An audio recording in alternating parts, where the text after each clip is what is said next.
Tips classes में आप सभी का स्वागत है। नमस्कार दोस्तों, मैं नीतीश कुमार आप सभी का प्राचीन भारत के इस सीरीज़ में स्वागत करता हूं।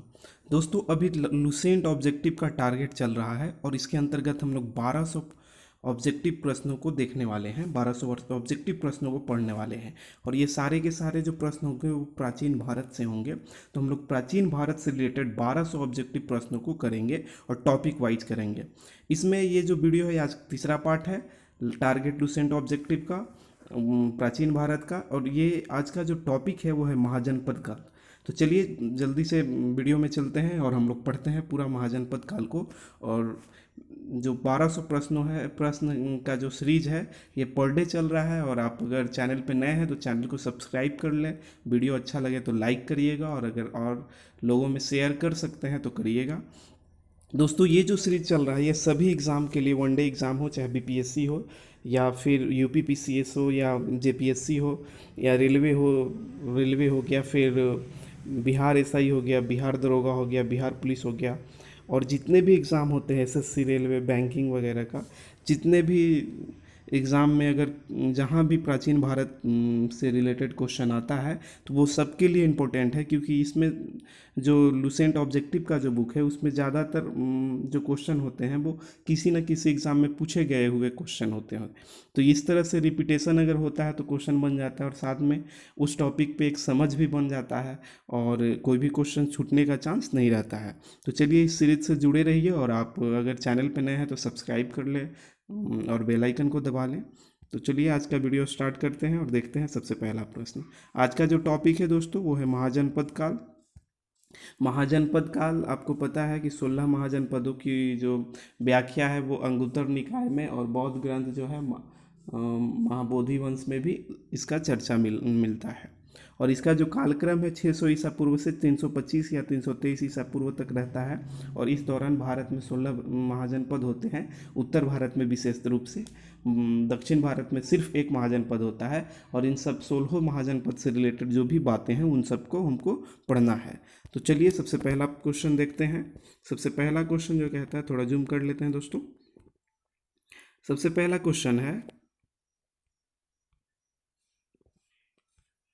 देखिए मिलान करना है, महाजनपद है और उसकी राजधानी है।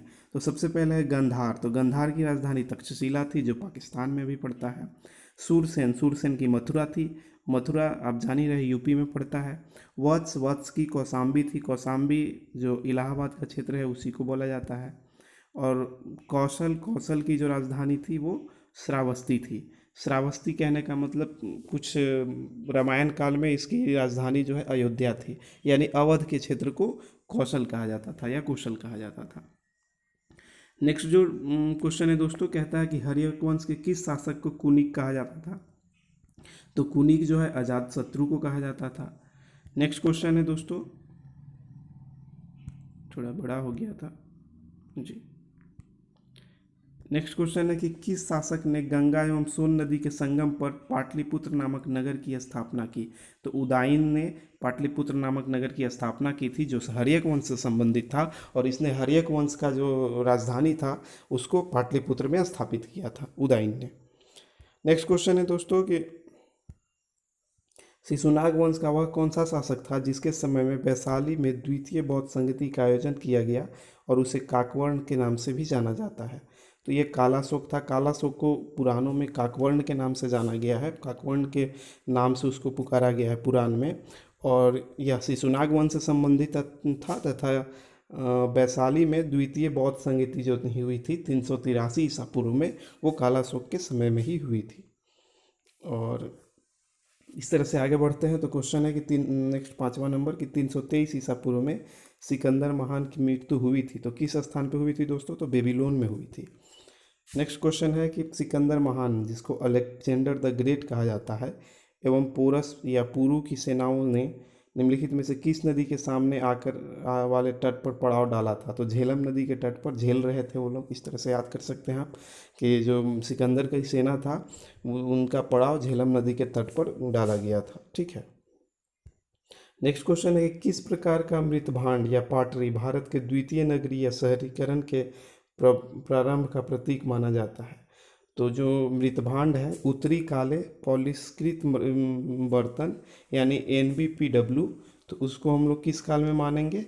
वो है द्वितीय नगरीकरण या शहरीकरण के प्रारंभिक प्रतीक को मानेंगे, उत्तरी उत्तरी काले पॉलिष्कृत मृतभांड। ठीक है दोस्तों, नेक्स्ट क्वेश्चन की ओर आते हैं। तो नेक्स्ट क्वेश्चन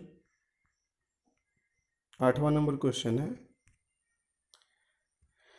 क्वेश्चन है कि पाली ग्रंथ में गांवों के मुखिया को क्या कहा जाता था? तो उनको भोज या ग्राम भोज कहा जाता है पाली ग्रंथ में गांव के मुखिया को। देखिए ये थोड़ा सा PDF जो है वो कम दिख रहा है अच्छा से, लेकिन इसके नेक्स्ट पेज में अच्छा दिखने लगेगा, तो टेंशन ना लीजिए, बने रहिए वीडियो के साथ। तो क्वेश्चन था कि पाली ग्रंथ में गांव के मुखिया को क्या कहा गया है? तो गांव के मुखिया को भोजक या ग्राम भोजक कहा गया है। नेक्स्ट है कि उज्जैन का प्राचीन नाम क्या था? तो उज्जैन का प्राचीन नाम अवंतिका थी। नेक्स्ट है कि नंद वंश का संस्थापक, तो नंद वंश का था संस्थापक घनानंद था। C नंबर आंसर होगा। नेक्स्ट क्वेश्चन है कि ग्रीक यूनानी लेखकों द्वारा अग्रमीज या जैंड्रमीज कहा गया है। तो घनानंद के बारे में उसका जो नाम है यूनानी लेखकों के द्वारा अग्रमीज कहा गया है। नेक्स्ट क्वेश्चन है दोस्तों कि प्राचीन भारत में पहला विदेशी आक्रमण किसके द्वारा किया गया था? तो पहला जो विदेशी आक्रमण किया जाएगा वो ईरानियों के द्वारा किया जाएगा, और उस समय जो जो वंश था वो हाखामानी वंश था जिसने भारत पर आक्रमण किया था। नेक्स्ट क्वेश्चन है दोस्तों कि प्राचीन भारत में दूसरी विदेशी आक्रमण एवं पहला यूरोपीय आक्रमण किसके द्वारा किया गया था? तो यूनानियों के द्वारा जो है दूसरा विदेशी आक्रमण और पहला यूरोपीय आक्रमण किया गया था। किसके द्वारा? यूनानियों के द्वारा। नेक्स्ट क्वेश्चन है कि ईरान के हखामानी वंश के किस शासक ने भारतीय भूभाग को जीतने के बाद उसे फारस साम्राज्य का 20वां साम्राज्य या 20वां क्षेत्र बनाया था? तो क्वेश्चन कह रहा है दोस्तों कि ईरान के हखामानी वंश के किस शासक ने भारतीय भूभाग को जीतने के बाद उसे फारस साम्राज्य का 20वां प्रांत या क्षत्रपी बनाया था? तो यह था डेरियस, या इसको दारा प्रथम भी बोला जाता है, जो 522 ईसा पूर्व से लेकर 486 ईसा पूर्व तक शासन किया था। और ये दाग्य बाहु प्रथम भी इसको बोला जाता है, या इसको दारा प्रथम ही या नाम याद रखिए इसका, तो सही है। नेक्स्ट क्वेश्चन है कि हाइडेस्पस या वितेस्ता, जिसका आधुनिक नाम झेलम है, झेलम नदी जो है उसका पुराना नाम हाइडेस्पस या वितस्ता बोला जाता था। तो उसका युद्ध जो 526 ईसा पूर्व में हुआ था, किन किन शासकों के बीच हुआ था? तो ये सिकंदर और पोरस के मध्य हुआ था, झेलम नदी के किनारे हाइडेस्पस या वितस्ता का युद्ध। नेक्स्ट क्वेश्चन है दोस्तों कि सिकंदर ने भारत पर कब आक्रमण किया था? तो भारत पर 326 ईसा पूर्व में आक्रमण किया था सिकंदर ने। नेक्स्ट क्वेश्चन है कि ये शासक हैं, इनके सूची है वंश की। तो बिम्बिसार जो है वो हर्यक वंश से संबंधित था। कालाशोक शिशुनाग वंश से संबंधित था, शिशुनाग वंश का दूसरा शासक था, पहला शासक शिशुनाग था। महापद्म नंद तो नंद वंश से संबंधित था। बिंदुसार तो बिंदुसार मौर्य वंश से संबंधित था, लेकिन बिंबिसार हर्यक वंश से था। चलिए दोस्तों नेक्स्ट 18 नंबर क्वेश्चन चलते हैं। देखिए ये जो PDF है ये सही है। तो हम लोग 18 नंबर क्वेश्चन को देखेंगे। क्वेश्चन कहता है कि सूची 1 और सूची 1 का सूची 2 का मिलान करना है, और सूची 1 में महाजनपद दिया गया है और सूची 2 में आधुनिक क्षेत्र दिया गया है। तो मगध के अंतर्गत पटना और गया का जो जिला है अभी, जिसके अंतर्गत औरंगाबाद भी आता था, सोन नदी तक ये पड़ता था क्षेत्र, तो ये क्षेत्र मगध के नाम से जाना जाता था, या मगध महाजनपद में था। दूसरा वत्स बोल रहा है, तो वत्स जो है इलाहाबाद का क्षेत्र था। कौशल तो अवध का क्षेत्र था, जिसको अयोध्या भी बोलते हैं। और अवंती तो मालवा का क्षेत्र था। अवंती कहाँ था? मालवा का क्षेत्र। मालवा कहाँ है? तो यूपी का जो दक्षिणी भाग है और MP का उत्तरी भाग, यानी कि इसको कह सकते हैं विंध्याचल पर्वत की उत्तरी ओर जो क्षेत्र है वो मालवा का क्षेत्र है, और वहीं पे अवंती स्थित था। नेक्स्ट क्वेश्चन है कि मगध की राजधानी कौन सी थी? तो गिरिव्रज या राजगिरी प्रथम राजधानी पूछी है तो ग्रीवज या राजगिरी है। अगर इसका क्रम पूछे मगध की राजधानी का तो सबसे पहले राजगिरी हुआ था, इसके बाद पाटलिपुत्र हुआ था, फिर वैशाली को बनाया गया था और पुनः वैशाली से कालाशोक जब आता है तो पुनः वैशाली से राजधानी उसको पाटलिपुत्र में ले जाता है दोस्तों। नेक्स्ट क्वेश्चन है कि किस शासक द्वारा सर्वप्रथम पाटलिपुत्र का कोई राजधानी के रूप में चयन किया गया था? तो उदयन ने पाटलिपुत्र को अपना राजधानी बनाया था सबसे पहले, और पाटलिपुत्र नगर का संस्थापक भी उदयन को ही बोला जाता है। नेक्स्ट क्वेश्चन है कि 16 महाजनपद की सूची उपलब्ध है तो अंगुत्तर निकाय में मिलता है हमको, ठीक है। नेक्स्ट क्वेश्चन है निम्नलिखित में से मगध का कौन सा राजा सिकंदर महान के समकालीन था? तो जब सिकंदर भारत आया था तो उस समय घनानंद यहाँ का राजा था। नेक्स्ट क्वेश्चन है कि प्रथम मगध साम्राज्य का उत्कर्ष किस सदी से प्रारंभ होता है? तो 6ठी सदी ईसा पूर्व से प्रारंभ होता है। एक क्वेश्चन ऐसे भी आता है दोस्तों, इसी को आपको इस तरह से पूछा जाएगा कि भारत का राजनीतिक जो स्थिति है वो कब से प्रारंभ हुआ? तो इसका भी आंसर 6ठी शताब्दी ईसा पूर्व में होता है। नेक्स्ट क्वेश्चन है सिकंदर की भारत में सफलता का निम्न कारण थे? तो इसमें से 1 2 3 4 सभी कारण थे। उस समय भारत में कोई केंद्रीय सत्ता नहीं थी, ये भी सही बात है। दूसरा है कि उसकी सेना श्रेष्ठ प्रकार की थी, ये भी सही बात है। तीसरा है कि उसे देशद्रोही भारतीय शासकों का सहयोग भी मिला था, ये भी सही बात है। और वह एक अच्छा प्रशासक था, ये भी सही बात है दोस्तों। वह ऐसा प्रशासक था कि वह जब भाषण दे देता था या अपनी सेना को उत्साहित इतना कर देता था कि उसकी सेना जीत के लिए आतुर हो जाती थी और बहुत विशाल और बहुत बेहतरीन लड़ाई लड़ती थी। तो ये गुण सिकंदर में था दोस्तों। नेक्स्ट क्वेश्चन की ओर अगर चलते हैं तो राज्य दिया गया है और उसका राजा और राज्य से मिलान करना है। तो प्रद्योत जो था वो अवंती का शासक था, ठीक है। और बिंबिसार चंद्र प्रद्योत की ही सेवा में अपना जो उसका राजवैद्य था चरक, उसको भेजता है। इसके बाद उदयन जो था तो उदयन जो था वो मगध का था, उदयन मगध का था, हर्यक वंश का शासक था, मगध का था। प्रसेनजीत कौशल के थे, इन्हीं की बहन से जो है वो इनका जो महावीर की माता जो थी वो प्रसेनजीत की बहन थी। इसके बाद अजातशत्रु, तो अजातशत्रु जो भी था वो भी मगध से ही संबंधित था, ठीक है दोस्तों। अजातशत्रु क्योंकि ये भी मगध से ही संबंधित रहा है, और उदयन और अजातशत्रु तो मगध से ही संबंधित रहे हैं, हालांकि इसमें ऑप्शन में थोड़ा सा गड़बड़ी है। नेक्स्ट क्वेश्चन दिया है 26 नंबर में कि अभिलेखीय साक्ष्य से प्रकट होता है कि नंद राजा के आदेश से एक नहर खोदी गई थी। तो कलिंग में नंद के जो राजा थे, नंद वंश के राजा थे, उनके कहने पर कलिंग राज्य में एक नहर का निर्माण किया गया था। नेक्स्ट क्वेश्चन देखते हैं दोस्तों 27 नंबर पे। क्वेश्चन है कि पहला ईरानी शासक जिसने भारत के कुछ भाग को अपने अधीन कर लिया था, तो डेरियस प्रथम या दारा प्रथम अभी भी देखे थे, 522 से 586 ईसा पूर्व तक ये शासक रहा था। नेक्स्ट क्वेश्चन है 28 नंबर की, मगध के राजा जो थे अजातशत्रु का सदैव किस गणराज्य के साथ युद्ध रहता था? तो अजातशत्रु का वजी संघ जो था उससे हमेशा युद्ध चलते रहता था, वैशाली से दोस्तों।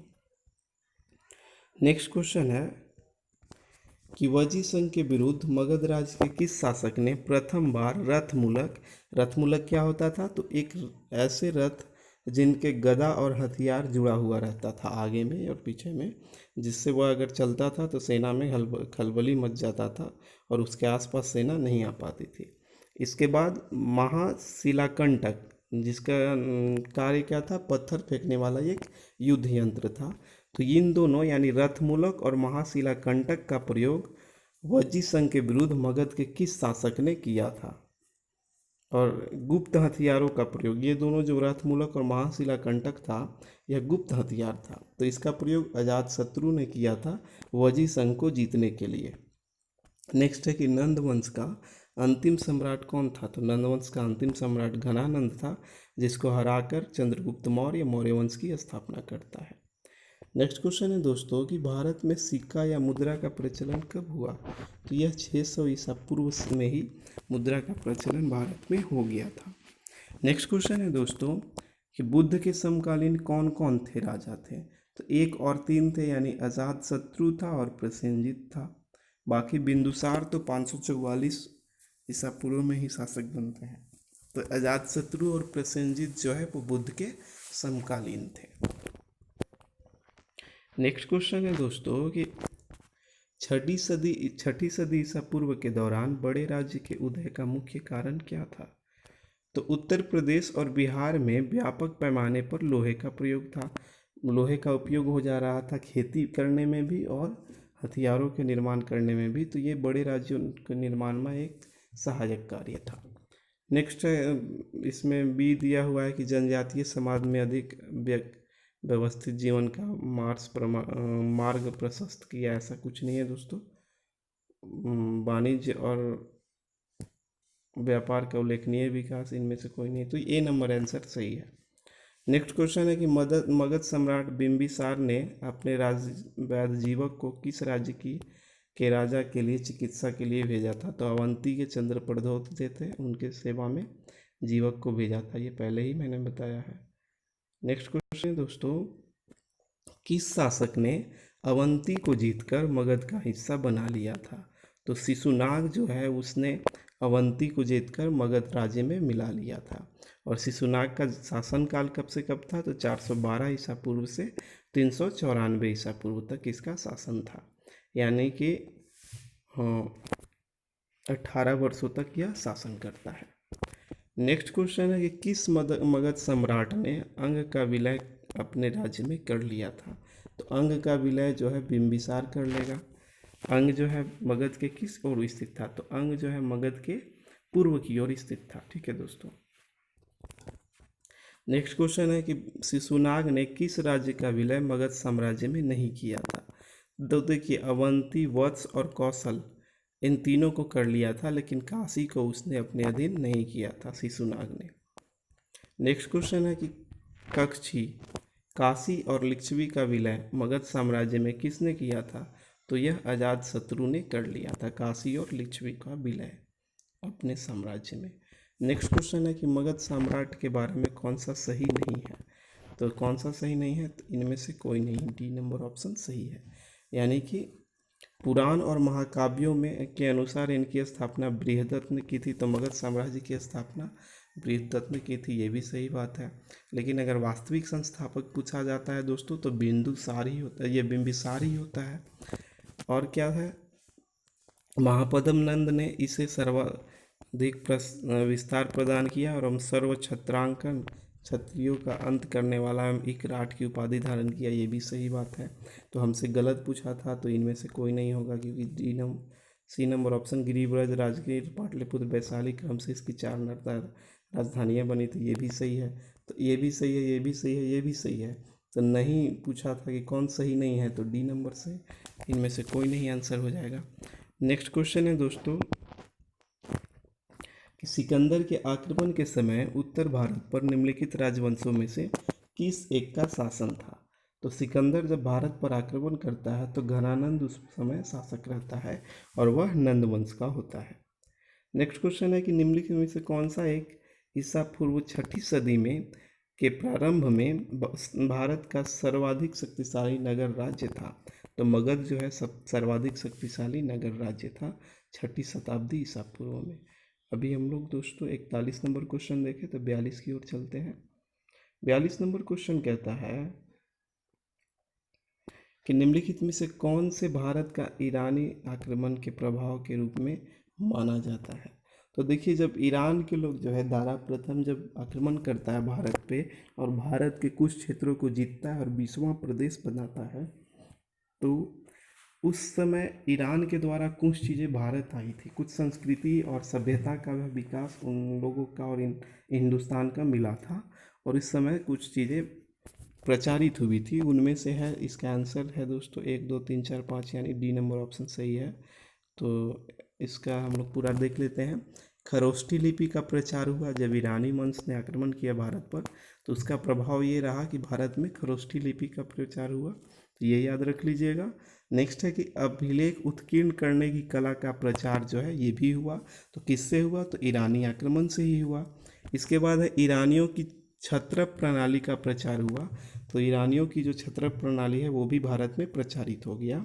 इसके बाद है घटा घटा आकार के गुंबज की कला का प्रचार हुआ। तो गुंबज की कला का प्रचार कैसे हुआ? भारत में एक ईरानी आक्रमण के बाद हुआ।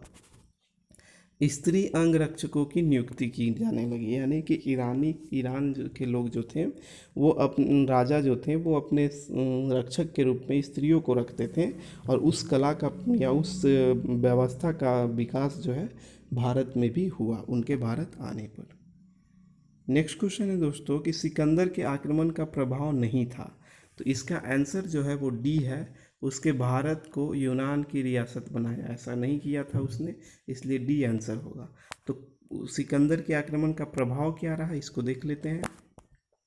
क्वेश्चन है कि इसके आक्रमण ने भारत और यूनान के बीच प्रत्यक्ष संपर्क स्थापित करवाया। सही बात है, जब यूनान का जब आक्रमणकारी सिकंदर भारत आता है तो इसके बाद भारत और ईरान के बीच में प्रत्यक्ष संपर्क स्थापित हो जाता है।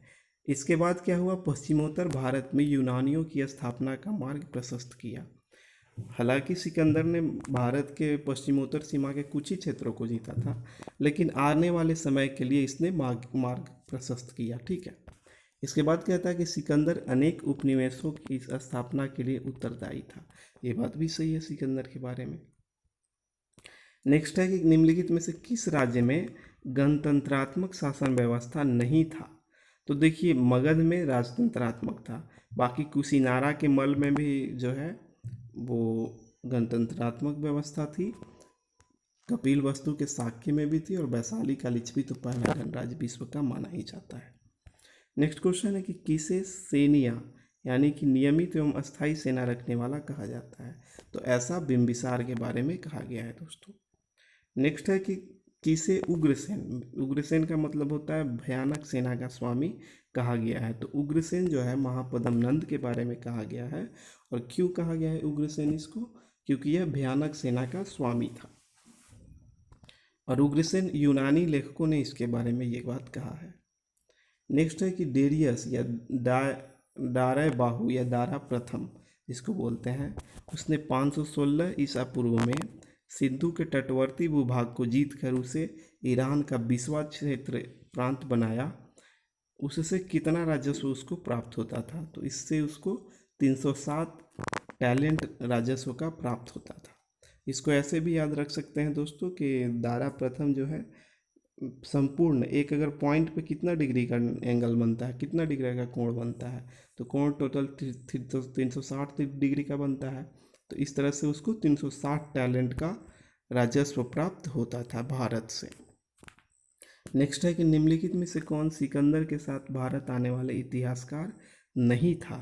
तो देखिए, हेरोडोटस जो है भारत आने वाला सिकंदर के साथ इतिहासकारों में शामिल नहीं था। बाकी शामिल कौन था दोस्तों? तो निर्याकस था, आने श्री क्रेस्टस था, और एस्टिबुलस था। ये तीनों इतिहासकार जो थे, निर्याकस, आने श्री क्रेस्टस और एस्टिबुलस, ये तीनों सिकंदर के साथ में आए थे। नेक्स्ट है कि महाजनपद काल में श्रेणियों के संचालन को क्या कहा जाता था? तो श्रेणियों के जो संचालक थे उसको श्रेष्ठनी कहा जाता था। क्या बोला जाता था दोस्तों? श्रेष्ठनी बोला जाता था। नेक्स्ट क्वेश्चन है कि गृहपति का अर्थ था। तो गृहपति का अर्थ था धनी किसान, यानी कि धनी किसान को गृहपति कहा जाता था। 50 नंबर हम लोग क्वेश्चन देख लिए हैं दोस्तों। 51 नंबर देखते हैं। इसमें सुमेलित करना है, तो सुमेलित जो करना है यह सेम टू सेम ऐसे ही सुमेलित है। आंसर पहले से टिक किया हुआ है। कहता है कि सूचीवन में है अष्टकूलक। तो अष्टकूलक परामर्शदायी संस्था थी। महाजनपद काल में अष्टकूलक क्या थी? परामर्शदायी संस्था थी। नेक्स्ट है महामात्र। तो महामात्र जो है उच्च कोटि के अधिकारी होते थे। इसके बाद है बलि साधक। तो बलि साधक जो थे वो किसानों के कर वसूलने वाले अधिकारी होते थे। इसके बाद सौल्किक या शुल्काध्यक्ष होता था। तो ये जो होते थे शिल्पियों एवं व्यापारियों के शुल्क या चुंगी वसूलने वाले अधिकारी होते थे। कौन दोस्तों? तो सॉल्किक्स या शुल्काध्यक्ष। नेक्स्ट क्वेश्चन की ओर आते हैं दोस्तों 52 नंबर क्वेश्चन में। तो क्वेश्चन है कि मगध के किस प्रारंभिक शासक ने राज्यारोहण के लिए अपने पिता की हत्या की एवं इसी कारणवश अपने पुत्र द्वारा भी मारा गया। तो ऐसा करने वाला अजातशत्रु था। क्योंकि जो हर्यक वंश के जितने भी शासक हुए वो अपने पुत्र के द्वारा ही मार डाले गए, क्योंकि जैसे बिंबिसार को अजातशत्रु मारा और अजातशत्रु को उदयीन मारा और राजगद्दी पर बैठा। तो उदयीन जो है वो अपने पिता को भी मार डाला था और वो भी खुद भी अपने पुत्र के द्वारा मार डाला गया था। ठीक है, और ये सारे काम जो है शासन में यानी कि गद्दी की प्राप्ति के लिए की गई थी। नेक्स्ट क्वेश्चन है कि विश्व का पहला गणतंत्र वैशाली किसके द्वारा स्थापित किया गया था। तो ये जो विश्व का पहला गणतंत्र था वैशाली, वह लिच्छवियों के द्वारा स्थापित किया गया था दोस्तों। नेक्स्ट क्वेश्चन की ओर चलते हैं। तो महाजनपद है और उसकी राजधानी का मिलान करना है। तो जैसे हमको पूछा है कि कुरु, तो कुरु महाजनपद की राजधानी कहाँ थी, तो इंद्रप्रस्थ थी। ये अगर पूछा जाए तो पश्चिमी जो है रियल में देखा जाए तो साउथ ईस्ट जो है यानी कि दक्षिण पूर्व जो हरियाणा का क्षेत्र है वो, और उत्तर इधर मेरठ का जो क्षेत्र है यूपी का, वो क्षेत्र पड़ता था कुरु के अंतर्गत। इसके बाद पांचाल है, तो पांचाल जो है अहिछत्रप थी। ठीक है, और ये जो है बरेली के साइड का क्षेत्र था पांचाल, बरेली यूपी का। और कौशल जो था ये साकेत इसकी राजधानी थी। ये अयोध्या अवध प्रांत या फैजाबाद जो जनपद अभी है यूपी का वो पड़ता था। इसके बाद वत्स है, तो वत्स जो है इसकी राजधानी कहाँ थी, कौशाम्बी थी। नेक्स्ट क्वेश्चन की ओर चलते हैं दोस्तों। तो 55 नंबर क्वेश्चन है। क्वेश्चन कहता है कि निम्नलिखित में से कौन सा बौद्ध ग्रंथ 16 महाजनपद के बारे में उल्लेख देता है। तो अंगुत्तर निकाय जो है बौद्ध ग्रंथ है और इसमें 16 महाजनपदों का उल्लेख मिलता है। नेक्स्ट क्वेश्चन है कि निम्नलिखित में से कौन सा एक मगध साम्राज्य की राजधानी नहीं थी। तो मगध साम्राज्य गिरिब्रज, राजगीर और पाटलिपुत्र ये तीनों राजधानी रहे, लेकिन कौशाम्बी जो है वत्स की राजधानी, तो इसलिए डी आंसर सही होगा। तो इस तरह से दोस्तों आज का जो टॉपिक था हम लोगों का महाजनपद काल, या इसको ऐसे कह सकते हैं कि भारत का प्राचीन भारत का जो राजनीति स्टार्ट होता है, राजनीतिक इतिहास जो भारत का स्टार्ट होता है उसका प्रथम अध्याय था समझिए। तो इसके पहले राजनीतिक रूप से भारत का सुदृढ़ीकरण नहीं हुआ था। तो इस तरह से हम लोगों ने अभी महाजनपद को पढ़ा और विशेष रूप से मगध राज्य का उत्कर्ष पढ़ा। तो इस तरह से हम लोग और भी वीडियो लाते रहेंगे और पर डे इससे वीडियो आते रहेगा और बहुत जल्द हम लोग 1200 प्रश्नों को कवर कर लेंगे दोस्तों। तो टारगेट लूसेंट ऑब्जेक्टिव से आप जुड़े रहिए, जिसके अंतर्गत प्राचीन भारत का भी सीरीज चल रहा है और अभी मध्यकालीन भारत का भी सीरीज चल रहा है दोस्तों, और साथ में भारत के भूगोल का भी सीरीज चल रहा है। उन तीनों सीरीज़ का हम लोग प्लेलिस्ट का लिंक डिस्क्रिप्शन में दे देंगे। आप अगर चाहें तो उससे जुड़ सकते हैं और सभी को देख सकते हैं और एग्ज़ाम में आप बहुत अच्छा परफॉर्मेंस दे सकते हैं। तो चलिए दोस्तों, मिलते हैं नेक्स्ट वीडियो में। तब तक के लिए नमस्कार। और अगर आपने चैनल को सब्सक्राइब नहीं किया है अभी तक तो चैनल को सब्सक्राइब कर ले, बेल आइकन को दबा लें, और वीडियो अच्छा लगे तो लाइक करिए और लोगों में शेयर करिए। धन्यवाद दोस्तों।